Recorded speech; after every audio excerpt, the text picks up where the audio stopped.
morning, students. This is Nitin Jain, your commerce teacher. Today, we will discuss central bank.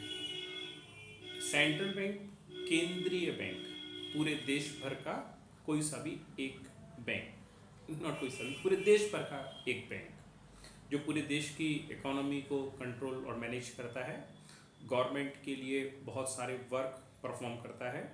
तो ऐसा एक bank जो पूरे economy को, पूरे कंट्री की इकोनॉमी को कंट्रोल और मैनेज करने का काम करता है, central bank. Central bank of Australia, central bank of England, central bank of Finland, central bank of America, central bank of Germany, अलग अलग जगहों पर कंट्रीज़ में उन सब का अपना अपना एक एक सेंट्रल बैंक। सेंट्रल बैंक जो हमारे भारत में है, इसका जो ड्यूटी है, वर्क है, वो सेंट्रल बैंक फंक्शंस में आता है। लेकिन इसका जो नाम है भारत के अंदर में, वो नाम है reserve bank of India.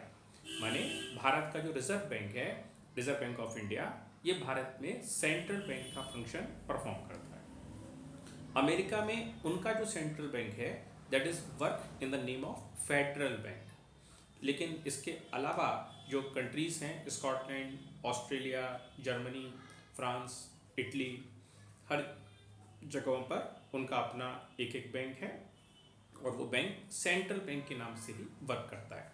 India और अमेरिका में इनके नाम थोड़े अलग हैं। यहाँ इस समय हम लोगों को ये स्टडी करना होगा कि जैसे सोसाइटी का कोई भी एक जनरल पब्लिक मेंबर है, कोई सा भी मेंबर, और इस मेंबर को अपने रुपए पैसे की रिक्वायरमेंट का कोई भी वर्क करना है, तो इस पर्सन को अपने रुपए पैसे की रिक्वायरमेंट के लिए जाना होगा commercial bank. Commercial bank, commercial bank अपने आप में कई सारे हो सकते हैं, जैसे कि कॉमर्शियल बैंक हो सकता है Punjab national bank. Previous video में हमने पढ़ा था इसको। कॉमर्शियल बैंक अपने आप में हो सकता है एसबीआई, यानी स्टेट बैंक ऑफ इंडिया, और इसी तरीके से Allahabad bank, bank of India, बहुत सारे बैंक्स हैं। तो पर्सन की जो फाइनेंस रिक्वायरमेंट है वो पूरा करेगा कॉमर्शियल बैंक, और जो कॉमर्शियल बैंक का फाइनेंस रिक्वायरमेंट है ये पूरा करेगा सेंट्रल बैंक।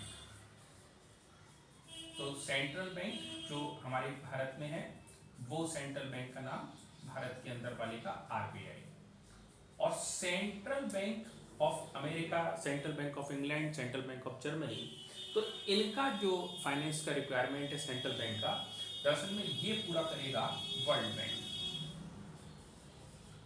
तो ये एक सीक्वेंस है, और फाइनेंस सिस्टम के अंदर में ये सारे सिस्टम एक दूसरे को सपोर्ट करने की एक्टिविटी में बनाए गए हैं। इन्हीं की वजह से पूरी वर्ल्ड इकोनॉमी रन करती है। जनरल पब्लिक का जो भी वर्क है, जो कमर्शियल बैंक का है, ये कमर्शियल बैंक में जाकर डील करेंगे। कमर्शियल बैंक का जो भी डीलिंग है वो सेंट्रल बैंक से अटैच है, और सेंट्रल बैंक का जो भी डीलिंग है वो वर्ल्ड बैंक से अटैच है। ये एक सीक्वेंस है। General public member direct central bank में जाना चाहेगा तो वो वहाँ नहीं जा सकता। जनरल पब्लिक मेंबर का वर्ल्ड बैंक से कोई प्रकार का एक्टिविटी होगा ही नहीं। जो पब्लिक मेंबर हैं, हम और आप हैं, ये सारे मेंबर्स कमर्शियल बैंक से ही डील करेंगे। कमर्शियल बैंक में बहुत सारे ऑप्शन हो सकते हैं, nationalise, non nationalise, scheduled bank, urban bank, rural bank, बहुत सारे ऑप्शंस हैं। सब कमर्शियल, पब्लिक डीलिंग कर रहे हैं कमर्शियल बैंक्स। और कमर्शियल बैंक्स की जो डीलिंग है वो होगी सेंट्रल बैंक के साथ, उस देश के केंद्रीय बैंक के साथ। और जो सेंट्रल बैंक है, central bank of Pakistan, central bank of China, central bank of India, central bank of Germany, ये सारे के सारे डील करेंगे अपनी फाइनेंस रिक्वायरमेंट्स के लिए वर्ल्ड बैंक से। तो ये एक सीक्वेंस है जो हम फाइनेंस सिस्टम में फॉलो अप करते हैं। स्टूडेंट्स, अभी में हमको ये चीज़ सीखना है कि अगर किसी भी कंट्री का कोई सेंट्रल बैंक है तो उस सेंट्रल बैंक के बेसिक फंक्शंस क्या हैं, और वो सेंट्रल बैंक वहाँ क्यों है, और वो सेंट्रल बैंक वहाँ कौन कौन से फंक्शन, कौन कौन सी ड्यूटीज़ परफॉर्म करता है। पब्लिक को उस सेंट्रल बैंक की प्रेजेंस का, या उस इकोनॉमी को उस सेंट्रल बैंक की प्रेजेंस का क्या क्या बेनिफिट होता है। Number 1, bank of issuing notes. आपको मालूम है भारत के अंदर 1 रुपये का जो नोट है, 1 रुपी पेपर नोट जो है, इसको इशू करती है भारत सरकार। और इसके अलावा जितने भी नोट हैं, पेपर नोट हैं, 2 रुपये, 5 रुपये, 10 रुपये, 20, 50, 100, 200, 500 और 2000, ये सारी की सारी करेंसी प्रिंट की जाती है रिजर्व बैंक ऑफ इंडिया की तरफ से। तो reserve bank of India Bharat में पेपर इशू करने का एक सोल राइट डिजर्व करता है। और जैसे मैंने बताया 2 रुपये डिनोमिनेशन से ऊपर के सारे नोट हैं, ये केवल और केवल RBI and reserve bank of India यानी सेंट्रल बैंक उस देश का जो भी होगा, भारत के अंदर ये काम आरबीआई परफॉर्म करता है, तो ये ड्यूटीज़ ये बैंक परफॉर्म करेंगे। तो पेपर नोट इशू करने का सारा काम इनका।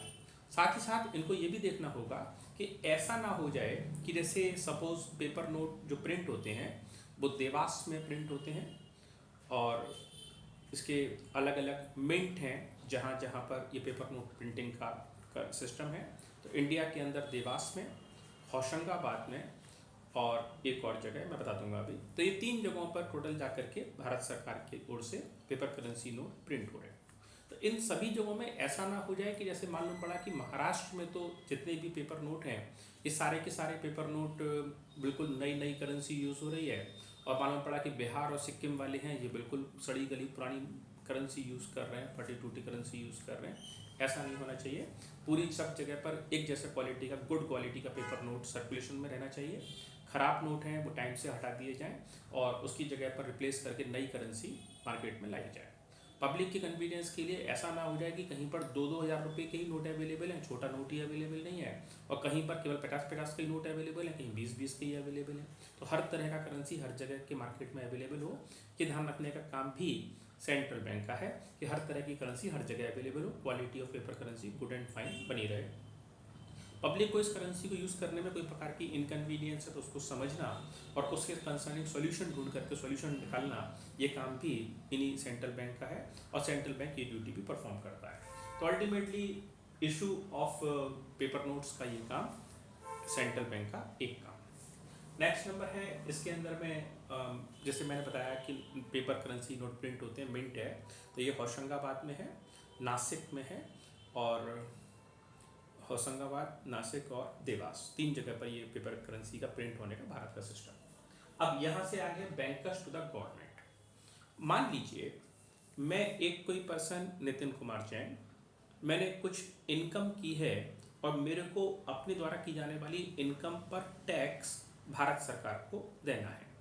तो अब मेरी समझ में ये बात नहीं आ रहा कि मैं भारत सरकार के नाम पर या आखिरकार ये टैक्स किन को दे दूं, जिससे कि मैं ये मान लूं कि मेरा वाला टैक्स का जो अमाउंट है वो भारत सरकार के पास पहुंच गया। ऐसा मुझे को कोई पर्सन नज़र नहीं आ रहा जिसके पास मैं ये पैसे हैंड ओवर कर दूँ। अब मैं इन पैसों को कैसे ट्रांसफ़र करूँगा? तो दरअसल में मैं एक जनरल पब्लिक मेंबर होने के नाते मेरी डीलिंग तो केवल कमर्शियल बैंक से ही है, तो मैं अपना एक चेक लिखूँगा या इसको अकाउंट फॉर भी करा सकता हूँ और मैं वो पैसे सेंट्रल बैंक के पास पहुँचा दूँगा और ये इस बिहाफ पर पहुँचाए जाएंगे कि ये पैसे गवर्नमेंट ऑफ इंडिया के पास पहुँचा दिए जाएँ। थोड़ा सा मामला ट्विस्टिंग है, ध्यान से समझिए। मैं पब्लिक मेंबर, मैं अपना ऑर्डर करूँगा कमर्शियल बैंक को और ये बोलूँगा कि मेरे ये वाले पैसे गवर्नमेंट ऑफ इंडिया के पास पहुँचा दिए जाएँ, और वो जो गवर्नमेंट ऑफ इंडिया है, भारत सरकार है, वो उन पैसों को आरबीआई में रिसीव कर लेगी। तो अगर मेरे पैसे अल्टीमेटली आरबीआई के पास पहुंच गए तो ये मान लिया जाएगा कि ये पैसे भारत सरकार के पास पहुंच गए, क्योंकि भारत सरकार नाम का कोई फिजिकल अपीयरेंस का कोई पर्सन भारत में नहीं है। तो ऐसी कंडीशन में अगर कोई एक जनरल पब्लिक मेंबर है और उसको भारत सरकार को, गवर्नमेंट को कोई प्रकार का टैक्स सबमिट करना है, तो आखिर वो टैक्स कैसे सबमिट करे, किनको प्रोवाइड करे? तो बिल्कुल क्लियर कॉन्सेप्ट है। General public member money transfer करेंगे with the help of commercial bank और कमर्शियल बैंक इस पैसे को हैंड ओवर कर देंगे टुवर्ड्स द सेंट्रल बैंक। तो अगर ये पैसे सेंट्रल बैंक के पास पहुंच गए तो ये मान लिया जाएगा कि ये पैसे भारत सरकार के पास पहुंच गए। इस तरीके से कहते हैं banker to the government. Bank government के लिए ये एक बैंकर के तौर पे काम करते हैं, गवर्नमेंट को एक सपोर्ट प्रोवाइड करते हैं, तब आपका ये पैसा वहाँ तक आ गया। नेक्स्ट है बैंकर्स बैंक। जैसे मान लीजिए कि कोई एक पर्सन है, सपोज मिस्टर अमित, तो ये जो अमित हैं इनको किसी दिन पैसों का अर्जेंट ज़रूरत है, तो अमित के पास ये पैसे कहाँ से आएंगे, अमित इन पैसों को अरेंज कैसे करेंगे? तो बिल्कुल सिंपल आसान तरीका ये है कि अमित इन पैसों को अपने बैंक, जो भी इनका कमर्शियल बैंक होगा, उससे उन पैसों को अरेंज कर लेंगे, लोन अरेंज कर लेंगे या बैंक से ओवरड्राफ्ट कर लेंगे। जैसा भी इनका बैंक में डिपॉजिट है तो विड्रॉ कर सकते हैं। अब अगर मान लीजिए चलो जनरल पब्लिक मेंबर था अमित, उसको तो हेल्प मिल गई कि वो कमर्शियल बैंक चला गया, लेकिन अगर किसी दिन कमर्शियल बैंक को पैसों की जरूरत पड़ जाती है तो फिर वो कमर्शियल बैंक कहाँ जाएगा? तो कमर्शियल बैंक का जो लिंक बैंक है वो सेंट्रल बैंक है, और सेंट्रल बैंक से आवश्यकता मुताबिक पैसे मांगे जा सकते हैं। सेंट्रल बैंक इस पैसे को कमर्शियल बैंक को अवेलेबल करवाएगा, ये सेंट्रल बैंक की जिम्मेदारी। तो सेंट्रल बैंक का ये वाला भी एक फंक्शन हुआ, banker to the banks. Next है लैंडर ऑफ लास्ट रिसोर्ट। मान लीजिए कोई एक पर्सन कमर्शियल बैंक के पास पहुंचता है, बोलता है कि साहब ऐसा है कि मेरे को ये 5 रुपये कीमत का ये पेन बनाना है, ये इसकी कीमत सपोज 5 रुपये की है, और इस पेन को मैन्युफैक्चर करने का काम मुझे करना है, तो इसकी मैं एक फैक्ट्री, एक मशीन लगाना चाहता हूँ, तो इसके लिए आप मुझे 3 लाख रुपए का लोन प्रोवाइड करा दीजिए।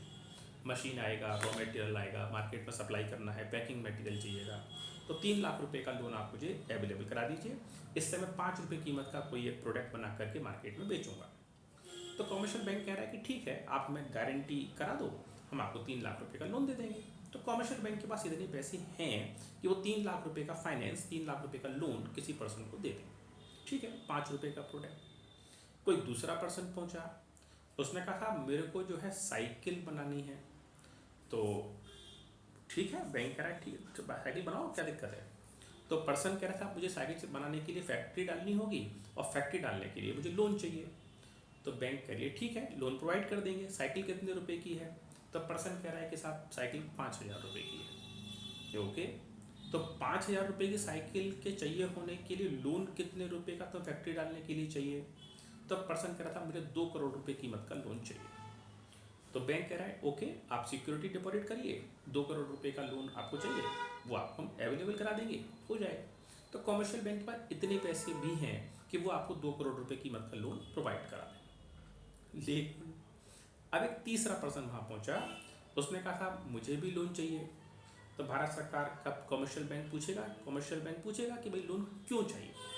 तो पर्सन कह रहा है कि साहब मेरे को एरोप्लेन बनाना है, रेलगाड़ी का इंजन बनाना है, शिप पानी का जहाज बनाना है। तो भारत सरकार पूछ रही है कितने रुपए का बनता है भाई, कितने रुपए का आता है? तो पर्सन जवाब दे रहा है कि साहब रेल का इंजन छोटा वाला जो बनाऊंगा वो 3 करोड़ रुपए कीमत का बनेगा, एक इंजन, और वो इंजन को मैं बेचूंगा जगह जगह पर, तो इसका बनाने का फैक्ट्री डालना है। तो पूछ रहा है बैंक कमर्शियल कि कितना पैसे का लोन चाहिए? तो पर्सन बता रहा था 3,000 करोड़ रुपए कीमत का लोन चाहिए। अब कमर्शियल बैंक के पास 2 प्रॉब्लम्स हैं। नंबर 1, हो सकता है कमर्शियल बैंक के पास इतना बड़ा फाइनेंस अवेलेबल ना हो, नंबर 1। नंबर 2, अगर फाइनेंस अवेलेबल सपोज है भी, तो क्या सारे के सारे पैसे एक ही पर्सन को दिए जा सकते हैं और सारी बिजनेस, बाकी की एक्टिविटीज सिस्टमेटिक चलती रहेंगी? और इतना बड़ा लोन एक पर्सन को देने से देश की इकोनॉमी पर, डिफ्लेशन, इन्फ्लेशन पर क्या असर आएगा, CRR पर क्या इफेक्ट आएगा, ये बहुत सारे फैक्टर्स बैंक को देखने हैं।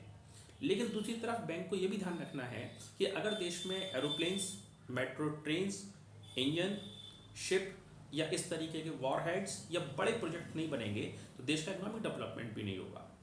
तो कमर्शियल बैंक इस कंडीशन में काम करेगा कि कमर्शियल बैंक उस पर्सन की इस एप्लीकेशन को सेंट्रल बैंक के लिए फॉरवर्ड कर देगा कि साहब हम आपकी फाइनेंस में डायरेक्ट हेल्प नहीं कर पाएंगे, लेकिन हम आपकी इस एप्लीकेशन को डस्टबिन में भी नहीं फेंक रहे, बल्कि इस एप्लीकेशन को हम लोग सेंट्रल बैंक यानी RBI के पास पहुंचा रहे हैं और वो आपकी इस एप्लीकेशन को कंसीडर करेंगे। ध्यान रखिएगा, सेंट्रल बैंक का एक इंपॉर्टेंट फंक्शन है लेंडर ऑफ लास्ट रिसोर्ट। मतलब जो एप्लीकेशन किसी कमर्शियल बैंक में हैंडल नहीं हो पा रही है due to any of the reason, तो वो एप्लीकेशन को फाइनलाइज करने का काम सेंट्रल बैंक का होगा और सेंट्रल बैंक की जिम्मेदारी होगी कि वो जहां तक भी संभव होगा देश के इकोनॉमिक प्रोजेक्ट्स पर वर्क करके इस काम को पूरा कंप्लीट करने की कोशिश करेगा, ये उसकी जिम्मेदारी। Next number, custodian of foreign exchange. विदेशी रिजर्व, विदेशी पैसे का कस्टोडियन, रिजर्व करना, कस्टडी में रखना, चार्ज करना। स्टूडेंट्स यहाँ बड़ा कन्फ्यूजन सा है स्टूडेंट्स को, आपको बड़ा क्लियरिटी से चीज़ों को समझना है जिससे कि कोई प्रकार का कन्फ्यूजन ना बचे। Number 1, foreign exchange. विदेशी करेंसी, जैसे हम इंडिया में रहते हैं तो हमारी करेंसी रुपीस है, अब अमेरिकन की करेंसी डॉलर है, और कहीं पर पाउंड चल रहे हैं, कहीं स्टर्लिंग चल रहे हैं, कहीं रेन मिनी भी चल रहा है, तो अलग अलग जगह पर अलग अलग प्रकार की करेंसी चलती है। अब एक देश की करेंसी का फंड, एक देश की करेंसी की फंडिंग, उसका स्टोरेज, उसका स्टॉक एक दूसरे देश के पास होना चाहिए। तो भारत ये चाहता है कि हमारे पास भी इस करेंसी का स्टॉक बना रहे। तो सबसे पहला क्वेश्चन तो ये राइज होता है कि जब भारत के अंदर रुपीस चलते हैं और पब्लिक एक दूसरे को मनी एक्सचेंजिंग में रुपीस का देना लेना करती है, तो इसमें हमारी कंट्री, हमारी गवर्नमेंट फॉरेन एक्सचेंज यानी विदेशी करेंसी को अपने यहाँ स्टॉक करके करेगी क्या, और भारत सरकार इस पैसे को स्टॉक क्यों करना चाहती है, फॉरेन करेंसी का हमारे लिए क्या रोल है, हमारे मार्केट में तो चलेगी ही नहीं फॉरेन करेंसी, तो फिर हम फॉरेन करेंसी को अपने यहाँ स्टॉक करके करेंगे क्या। तो इसका एक जवाब आपको समझना पड़ेगा। अगर आपको किसी दूसरे कंट्री से कुछ सामान खरीदना है, जैसे हम इंडिया में बैठे हुए हैं, अब इंडिया के अंदर में मान लीजिए अमेरिका से फ़ोन आता है, अब वो पूछते हैं आपके पास में शुगर, चीनी है। हमने कहा चीनी तो है, how much quantity you required for, आपको कितना क्वांटिटी चाहिए। Americans are asking for 1 lakh ton. 1 ton equals to 1000 kg and they are required for 1 lakh ton. So India checked their documents and statistics that what is the production during the year and what is the surplus we have and whether we are in the position to export this or not. क्या भारत के पास ये capacity है कि भारत इस quantity को export कर दे। तो भारत ने कहा ठीक है, डन, वी हैव, हम ऐसा कर सकते हैं। अमेरिकन पूछ रहे हैं रेट्स, हमने कहा ओके 100 रुपीज़ पर केजी। अमेरिका कह रहा है ठीक है 5 मिनट रुकिए, हम आपकी बात को ज़रा समझ लेते हैं, 10 मिनट 5 मिनट में आपको रेस्पॉन्स करते हैं, वापस का सामान खरीदना है कि नहीं खरीदना है, रेट्स के अकॉर्डिंग सूटेबिलिटी है कि नहीं। हमने कहा ठीक है, टेक योर डिसीजन। अब अमेरिका ने, हमारा फ़ोन तो डिस्कनेक्ट हो गया, और अमेरिका ने अमेरिका के अंदर ही बैठे बैठे वहाँ के कंप्यूटर इंटरनेट से पता किया कि हमारे डोमेस्टिक मार्केट में, इंडियन मार्केट में, बिग बाज़ार, इजी डे, स्पेंसर और इस जैसे दूसरे बड़े शॉपिंग मॉल्स में शुगर का क्या रेट चल रहा है, बड़ा आसानी से मालूम पड़ जाएगा। तो अमेरिका में बैठे बैठे मालूम पड़ा कि शुगर का रेट चल रहा है 38 रुपीज़ पर केजी। अच्छा, डोमेस्टिक मार्केट में 38 रुपीज़ पर केजी, और हम अमेरिका से बात कर रहे हैं तो 100 रुपये के जी। तो ये तो भाई बड़ा भारी फर्क है, 3 गुने का फर्क पड़ रहा है लगभग, नॉट टॉलरेबल। अब अगर अमेरिका इंडिया में इंडियन करेंसी लेकर के आ जाए और यहाँ के रिटेलर्स से और यहाँ के मैन्युफैक्चरर्स और यहाँ के सप्लायर को इंडियन करेंसी पेमेंट करके और यहाँ से शुगर उठा ले, यहाँ के मार्केट से शुगर खरीद ले, तो हम उसको कुछ भी नहीं कर पाएंगे और ये शुगर यहाँ से एक्सपोर्ट हो जाएगी, भले ही से हमारा मन हो या ना हो, और 38 रुपीज़ के रेट पर हो जाएगी। इस एग्जाम्पल के थ्रू मेरा ये बात कहने का बेसिक इंटेंशन था कि अगर एक कंट्री के पास किसी दूसरे कंट्री की करेंसी है, अगर है, तो हम किसी भी दूसरे देश से, जहाँ पर भी स्टॉक है, जहाँ पर भी करेंसी जिनकी हमारे पास है, हम उनके यहाँ से कोई भी क्वांटिटी, अपने मतलब का कोई भी सामान, और उनके डोमेस्टिक मार्केट के रेट्स के ऊपर में वो सामान वहाँ से खरीद सकते हैं। तो फॉरेन करेंसी का स्टॉक करके चलना, रिजर्व करना बहुत ज़रूरी है। अदरवाइज़ अगर हम अपनी करेंसी पेमेंट करेंगे तो फिर तो 100 रुपये के एक्सचेंज रेट के अकॉर्डिंग ही ज़्यादा वैल्यू का पेमेंट हमें करना पड़ेगा, जो इकोनॉमिकली हमारे लिए बिल्कुल भी ठीक, सूटेबल नहीं होगा। तो हमारी कंट्री चाहती है कि हम जो सामान खरीदें बेचें वो उसमें हमारा बेनिफिट हो, इसके लिए हम फॉरेन एक्सचेंज का स्टॉक करना चाहते हैं। अब यहाँ स्टूडेंट्स एक और ख़ास बात है, ये जो फॉरेन करेंसी का सेंट्रल बैंक है, कस्टोडियन है। फॉरेन करेंसी का रिजर्व फिजिकली इनके पास नहीं है, लेकिन इनकी कस्टडी में ये पैसा है। जैसे अब फॉरेन करेंसी ज़रूरत क्यों है, ये तो हमने पहली बात समझी। अब दूसरी बात है कि फॉरेन करेंसी की कस्टडी होने का मतलब क्या है। कस्टडी होने का मीनिंग, कस्टडी होने का सेंस ये है कि जैसे मान लीजिए कि आगरा में एक कोई ग्रुप है, वो शू एक्सपोर्ट करते हैं, तो इन्होंने एक बड़ा कंसाइनमेंट शू का और इसमें जूते बना करके और किसी फॉरेन कंट्री को उन्होंने सेल आउट कर दिया, एक्सपोर्ट कर दिया। तो वहाँ से बदले से फॉरेन करेंसी का चेक बन करके इंडिया में आ गया उस पर्टिकुलर वेंडर के पास। फॉर एन एग्जाम्पल, इनके पास में $90,000 का, $90,000 का ये चेक बन करके आ गया। अब ये पर्सन ने इस चेक को अपने बैंक, सपोज सिंडिकेट बैंक में, उनका अकाउंट सिंडिकेट बैंक में है, तो $90,000 का ये चेक सिंडिकेट बैंक के अंदर डिपॉजिट किया।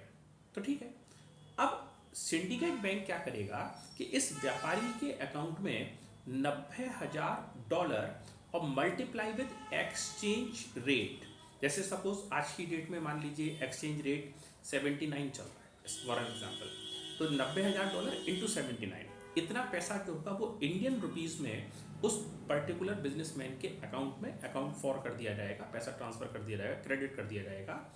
लेकिन सिंडिकेट बैंक के पास जो आएंगे वो आएंगे $90,000, जबकि जो व्यापारी है जिसने सामान बेचा था उसके पास पहुंचेंगे रुपीस।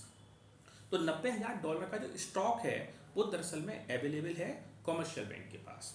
लेकिन अब कॉमर्शियल बैंक को तुरंत इस बात की जानकारी कि हम पे $90,000 हैं, इस बात की जानकारी को इनको हैंडओवर करना पड़ेगा इमीडिएट इफेक्ट से कस्टोडियन फंक्शन के रूल्स के मुताबिक आरबीआई को। तो आरबीआई के कंप्यूटर सिस्टम में जानकारी फीड हो जाएगी कि आगरा के अंदर में सिंडिकेट बैंक के पास $90,000 इस पर्टिकुलर कंट्री की करेंसी पड़ी हुई है, स्टॉक में पड़ी रहेगी। तो करेंसी अवेलेबल है, फिजिकल स्टॉक करेंसी अवेलेबल है कॉमर्शियल बैंक के पास, लेकिन उसकी जानकारी, उसकी कस्टडी, उसकी इंफॉर्मेशन जो अवेलेबल है वो है सेंट्रल बैंक के पास। अब मान लीजिए लुधियाना से आगरा को कोई व्यापार, लुधियाना का कोई व्यापारी है और उस व्यापारी को उस पर्टिकुलर कंट्री की करेंसी खरीदनी है, क्योंकि वही वाली बात, चीनी वाली बात कि अगर वो सामान दूसरी अपनी करेंसी दोगे तो 3 गुने दामों पर मिल रहा है, और अगर दूसरे देश की करेंसी पेमेंट करोगे तो सस्ता मिल रहा है। अब लुधियाना के व्यापारी को एक मशीन खरीदनी है पर्टिकुलर कंट्री से, दूसरे कंट्री की करेंसी दे दोगे तो सस्ते में मिल जाएगा। अब लुधियाना का व्यापारी भारत सरकार से, अपने कॉमर्शियल बैंक से रिक्वेस्ट कर रहा है कि मेरे को दूसरे देश की करेंसी के $80,000 चाहिए, सामान खरीदना है। तो अब पर्टिकुलर सपोज उसका लुधियाना में जो अकाउंट है 1 मिनट के लिए मान लीजिए पंजाब नेशनल बैंक में है, तो पंजाब नेशनल बैंक पे उसने एप्लीकेशन लगा दिया कि मेरे को $80,000 अवेलेबल कराइए। तो ये बैंक इनके खुद के स्टॉक में होगा तो बहुत ही बढ़िया बात है, नहीं तो वो एप्लीकेशन फॉरवर्ड कर देगा सेंट्रल बैंक के पास कस्टोडियन फंक्शन से, और सेंट्रल बैंक का जो सेंट्रल सिस्टम है, जो उनका कंप्यूटराइज्ड फॉर्मेट है, वो तुरंत से सिस्टम सर्च करके बता देगा कि साहब आगरा के अंदर में सिंडिकेट बैंक के अंदर इस वाले देश की करेंसी के $90,000 पड़े हुए हैं। सेंट्रल बैंक ऑर्डर कर देगा कि आगरा वालों को कि तुम अपने पैसे इधर लुधियाना वालों को फॉरवर्ड करो। तो ये एक प्रकार का कस्टोडियन है, कस्टडी है, चार्ज है। ध्यान रखिएगा स्टूडेंट्स, आरबीआई के पास फॉरेन करेंसी का रिजर्व नहीं रहता है। फॉरेन करेंसी का जो रिजर्व मेंटेनेंस है वो तो दरअसल में कॉमर्शियल बैंक के पास, या जो रिजर्व फंडिंग्स हैं, आईएमएफ है, इंटरनेशनल मॉनेटरी फंड्स हैं, इनके पास में फंडिंग्स के स्टॉक रहते हैं। लेकिन जो कस्टडी है, पैसे का मूवमेंट होगा, वो केवल और केवल आरबीआई की परमिशन से ही होगा, और इसके बहुत सारे बायलॉज और भी हैं। तो कस्टडी का काम, यानी इंफॉर्मेशन को हैंडओवर करने का काम, पूरे देश में करेंसी को यूज़ करने का काम आरबीआई की हेल्प से होगा। नेक्स्ट है क्लियरिंग हाउस फंक्शन। जो हमने इससे पहले का वीडियो पढ़ा था उसमें क्लियरिंग हाउस और सीटीएस, चेक ट्रांसलेशन सिस्टम को बहुत डिटेल में पढ़ा था। जिनके लिए स्टूडेंट्स को ये चीज़ नहीं क्लियर होती है वो वहाँ से भी वीडियो का लिंक देख सकते हैं। तो यहाँ पर मैं क्लियरिंग हाउस फंक्शन हर शहर के अंदर 24 घंटे के अंदर वर्किंग डेज में 2 बार क्लियरिंग लगाना कंपलसरी है, और ये कॉमर्शियल बैंक की जिम्मेदारी है कि वो हर पर्टिकुलर शहर के अंदर क्लियरिंग हाउस का फंक्शन परफॉर्म करवाए। तो ये सेंट्रल बैंक की जिम्मेदारी कि वो क्लियरिंग हाउस का वर्क पूरा करवाए। क्लियरिंग मतलब एक दूसरे चेक से एक दूसरे के पेमेंट्स को क्लियर करना और उससे पेमेंट को हैंड ओवर कराना, ट्रांसफर कराना, clearing house function. Next is control of credit. Important बात, कॉमर्शियल बैंक जो होते हैं ये क्रेडिट क्रिएट करते हैं, क्रेडिट क्रिएशन बढ़ाते हैं, रिसाइकिल यूज़ करते हैं, मनी को रोटेशन में यूज़ करते हैं, एक मनी को कई कई बार यूज़ करते हैं। लेकिन एक ही पैसे को बार बार यूज़ करने की वजह से इकोनॉमिक सिस्टम के अंदर इन्फ्लेशन और डिफ्लेशन जैसी प्रॉब्लम्स के भी क्रिएट हो जाने का चांस क्रिएट हो जाता है।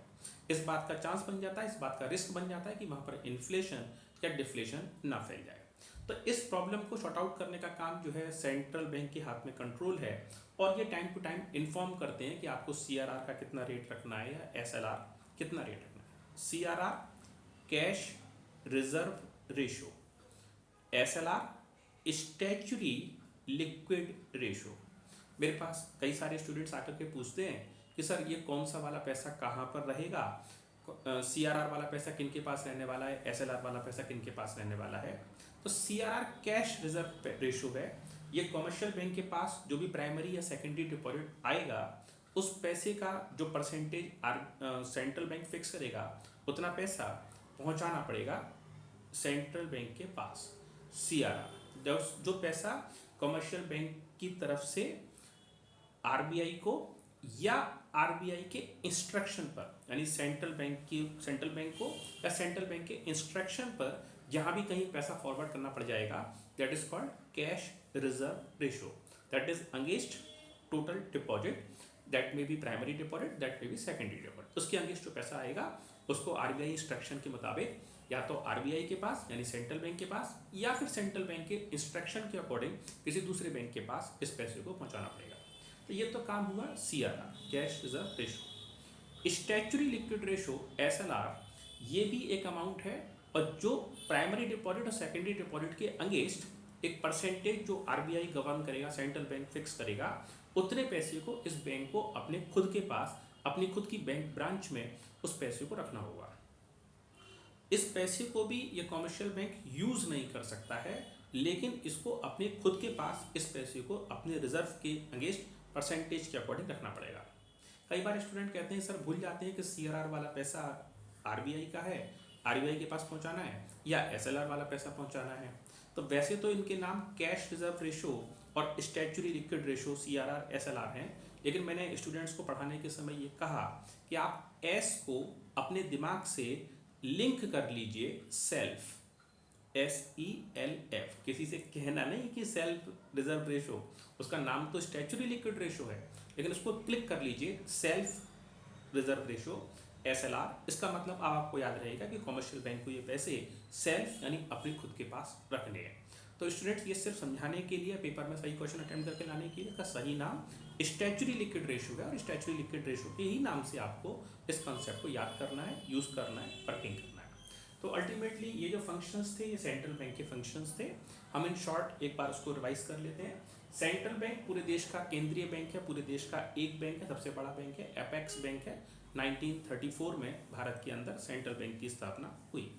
इसके बाद में देश में इशूइंग ऑफ पेपर नोट्स हैं, हर तरीके का नोट हर जगह अवेलेबल हो, हर क्वालिटी का नोट हर जगह अवेलेबल हो। पूरे एक जगह पर एक ही तरह का बढ़िया बढ़िया नोट चल रहा है, कहीं पर बिल्कुल सड़े गले नोट चल रहे हैं, ऐसा नहीं होना चाहिए। कहाँ पर किस तरह का नोट है, अवेलेबिलिटी है, कौन सी नंबर की सीरीज चल रही है, बहुत सारी बातों को ध्यान में रखने का काम सेंट्रल बैंक का इशूइंग हो। सेकेंड है बैंकर टू द गवर्नमेंट। अगर हमको कोई पैसे गवर्नमेंट के पास पहुंचाने हैं तो वो पैसे हम RBI के पास पहुंचा देंगे, तो ऐसा मान लिया जाएगा कि ये पैसे भारत सरकार के पास पहुंच गए। बैंकर्स बैंक, बैंकों का बैंक, अगर बैंक को कभी कोई फाइनेंस की ज़रूरत है तो वो सेंट्रल बैंक उसकी हेल्प करेगा। लैंडर ऑफ लास्ट रिसॉर्ट, अगर कोई एप्लीकेशन इस प्रकार की है कि किसी टेक्निकल रीज़न की वजह से या किसी अमाउंट प्रॉब्लम की वजह से या कोई भी रीज़न की वजह से वो पैसे सेंट्रल बैंक, वो पैसे कमर्शियल बैंक हेल्प नहीं करा पा रहा है, लोन नहीं प्रोवाइड करा पा रहा है, तो उस स्थिति में मदद कराने की जिम्मेदारी पूरी तरीके से सेंट्रल बैंक की होगी, और सेंट्रल बैंक इस पैसे को दूसरी पार्टी को हैंड ओवर करवाएगा। This is called lander of last resort, यानी ये पैसे दूसरी पार्टी तक हेल्प करा दिए जाएंगे। कस्टोडियन ऑफ फॉरेन एक्सचेंज, अभी डिटेल हुआ कि फॉरेन एक्सचेंज की custody, money transfer, complete information कि इंडिया की कौन सी ब्रांच में कौन सा पैसा कहाँ पड़ा हुआ है, कौन से देश की करेंसी कहाँ पड़ी हुई है, और कहाँ से कहाँ ट्रांसफ़र करानी है, किसको पैसे की आवश्यकता है, कहाँ पर वो पैसे रखे हुए हैं, तो इसका पूरा कस्टडी, इसका पूरा चार्ज, इसकी पूरी इन्फॉर्मेशन सेंट्रल बैंक के पास है। सेंट्रल बैंक के ही ऑर्डर पर ये मनी मूव कर सकती है। नेक्स्ट है क्लियरिंग हाउस फंक्शन। एक bank, suppose Punjab national bank का चेक है और वो चेक पहुंचा है केनरा बैंक के पास में, तो केनरा बैंक के पास कोई डिटेल नहीं है इस चेक के रिगार्डिंग कि इसमें कस्टमर के सिग्नेचर का टाइप या कस्टमर का अकाउंट बैलेंस मैच हो रहा है या नहीं हो रहा है, तो केनरा बैंक कैसे इस वाले चेक को पास या फेल करेगी। तो इस स्थिति में ये क्लियरिंग हाउस का फंक्शन होगा। कल इसको डिटेल किया गया था, वहाँ आप उसको देख सकते हैं और इस डिटेल की हेल्प से आपको जानकारी पूरी मिल जाएगी। इस क्लियरिंग हाउस को लगाने की जिम्मेदारी सेंट्रल बैंक की खुद की है। पूरे हिंदुस्तान में जिन जिन शहरों में सेंट्रल बैंक यानी आरबीआई का ऑफिस खुद का प्लेस है, खुद का ऑफिस है, तो वहाँ सेंट्रल बैंक, वहाँ पे क्लियरिंग हाउस लगाने की जिम्मेदारी आरबीआई की खुद की है। लेकिन जिन शहरों में क्लियरिंग हाउस मतलब आरबीआई का ऑफिस नहीं है, आगरा में नहीं है, तो इस तरह के छोटे शहरों के अंदर में क्लियरिंग हाउस लगाने की जिम्मेदारी कॉमर्शियल बैंक की लिस्ट में से जिसकी सबसे ज़्यादा बैंक ब्रांचेस होंगी उस बैंक को ये जिम्मेदारी दे दी गई है कि आप यहाँ पर क्लियरिंग हाउस का फंक्शन परफॉर्म करवाएं। Control of credit, credit creation, ये जिम्मेदारी है, ड्यूटी है, वर्क है कॉमर्शियल बैंक का। प्लीज रिमेंबर, कॉमर्शियल बैंक के बहुत सारे इंपॉर्टेंट फंक्शंस में से एक बहुत इंपॉर्टेंट, बहुत जरूरी फंक्शन है, दैट इज क्रेडिट क्रिएशन। लेकिन क्रेडिट कंट्रोल करने का काम, कंट्रोल ऑफ क्रेडिट करने का जो काम है, जिम्मेदारी है, ये जिम्मेदारी कंट्रोल करने की जिम्मेदारी सेंट्रल बैंक की है और सेंट्रल बैंक क्रेडिट को कंट्रोल करता है। स्टूडेंट्स, लगातार आप लोगों से इस चीज़ के लिए रिक्वेस्ट किया जाता है कि आप चैनल को सब्सक्राइब कीजिए, लगातार उसको शेयर कीजिए, ताकि जो भी स्टूडेंट्स के पास बुक अवेलेबल नहीं है, कम से कम वो लोगों का बुक का सपोर्ट नहीं है, तो कम से कम इस कंटेंट का सपोर्ट हो जाएगा और इससे वो लोग भी अच्छे से पढ़ाई करके देश की प्रगति में अपना अपना योगदान अपनी अपनी कैपेसिटी के मुताबिक कर सकेंगे। आप आज देश की हेल्प के लिए पढ़ सकते हैं, दूसरे की हेल्प कर सकते हैं, तो यही अपने आप में आपकी तरफ से एक बड़ा हेल्प हो जाएगा कि आप एक माध्यम बन जाएं, आप एक हेल्प बन जाएं, आप एक मेथड बन जाएं, एक मीन बन जाएं, जिसके थ्रू, जिस हेल्प के थ्रू, जिस चैनल के थ्रू दूसरे लोगों के जीवन में भी उजाला हो सके और वो लोग भी अपनी पढ़ाई कर सकें। So please subscribe the channel, notification bell on कीजिए और साथ साथ दूसरे लोगों के साथ इन्फॉर्मेशन शेयर कीजिए, क्योंकि आपके द्वारा की जाने वाली ये शेयरिंग दूसरे नए लोगों को एक बड़ी हेल्प प्रोवाइड कराने वाली है और वो लोग भी इस टॉपिक्स को अच्छे से सीख पाएंगे। So thanks students, I think you have subscribed already, so if you could not subscribe till now, please subscribe this and share this videos continuously. Thank you students for watching this video.